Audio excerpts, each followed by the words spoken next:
Behind me is a very special museum, for it commemorates a group of Americans who were all members of the Flying Tigers during World War II. This is also a little-known piece of history. How did a group of foreigners make great contributions during China's war of resistance against Japan? Let me show you around. Let's go. This statue is General Claire Chennault, a legendary figure of World War II. Let's go back to 1937. At the strong invitation of Song Meiling, retired officer Claire Chennault came to China for an inspection. When the full-scale war of resistance against Japan broke out that year, Chennault formed the American Volunteer Group of Air Force and sent them to China.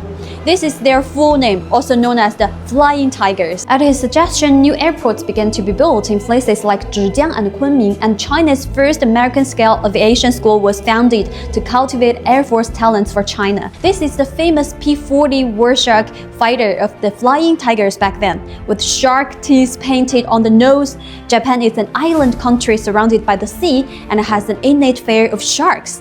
So the Flying Tigers used such patterns to deter the Japanese. However, most ordinary people at that time had never seen a shark and thought those were tigers' teeth. So this became the origin name Flying Tigers. During this period, the Flying Tigers destroyed countless Japanese warplanes with their excellent flying skills, and their traction rate was only 1/5 of that of the enemy. This jacket is what the Flying Tigers pilots wore back then. A piece of clothes like this was usually sold on the prominent part of the jacket. Because the members of Flying Tigers couldn't speak Chinese at that time, in case of a forced landing or parachuting, the simplest way could help Chinese military and civilians identify their identities so that could be rescued. The Flying Tigers' earliest activities in China were non-public. It was not until the United States officially declared war on Japan that the Flying Tigers were incorporated into regular army, and Chennault was also promoted to Major General. The Flying Tigers played a very important role in several major battles later, such as the Battle of Changde,